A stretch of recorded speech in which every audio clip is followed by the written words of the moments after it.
السلام علیکم۔ اللہ تعالیٰ کی رحمت اور کرم سے شروع کرتے ہیں منصور کی سٹوریز کی ایک اور نیو کہانی۔ آج کی کہانی ہے لیاری کا خزانہ۔ جانتے ہیں کہ کراچی کے علاقے لیاری میں ایک ایسا راز چھپا ہے جس کے بارے میں آج بھی لوگ سرگوشیاں کرتے ہیں۔ ایک ایسا خزانہ جو کبھی کسی کے ہاتھ نہیں آیا، لیکن اس کے قصے آج بھی پرانے مکانوں کی دیواروں سے گونجتے ہیں۔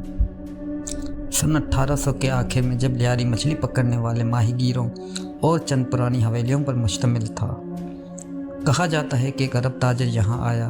وہ نہایت ہی امیر تھا، لیکن اسے ڈاکوؤں کا ڈر تھا۔ کہتے ہیں اس نے اپنی دولت، سونے کے سکے، ہیرے جواہرات ایک پرانی حویلی کے تہ خانے میں دفن کر دی، اور پھر اچانک وہ تاجر بغیر کسی کو بتائے غائب ہو گیا۔ وقت گزر گیا، حویلی خالی ہو گئی، دیواریں گرنے لگی، لیکن لیاری کے لوگ رات کو اکثر ایک عجیب منظر دیکھتے۔ کچھ لوگ کہتے تہ خانے سے روشنی نکلتی ہے جیسے وہاں لالٹین جل رہی ہو۔ کچھ دعویٰ کرتے کہ وہ سونے کے سکے فرش پر بکھرے دیکھتے، لیکن جب قریب جاتے تو سب کچھ غائب ہو جاتا۔ ایک بار چند نوجوانوں نے ہمت کی، رات کو ٹارچ لے کے اندر گئے۔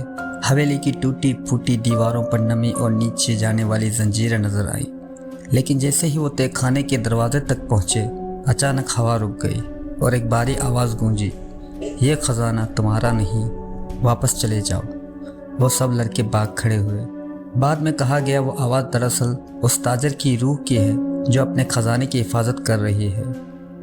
آج بھی لیاری کے پرانے مکانات میں یہ کہانی زندہ ہے۔ کچھ لوگ کہتے ہیں خزانہ اب بھی وہیں دفن ہے، کچھ کا ماننا ہے کہ یہ محض ایک کہانی ہے، لیکن اگر کبھی آپ لیاری کی پرانی گلیوں میں جائیں تو شاید وہ خزانہ آپ کو بھی بلا رہا ہو۔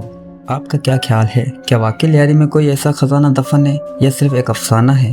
اپنی رائے کمنٹس میں ضرور بتائیں، اور مزید دلچسپ کہانیوں کے لیے چینل سبسکرائب کریں۔ اللہ حافظ۔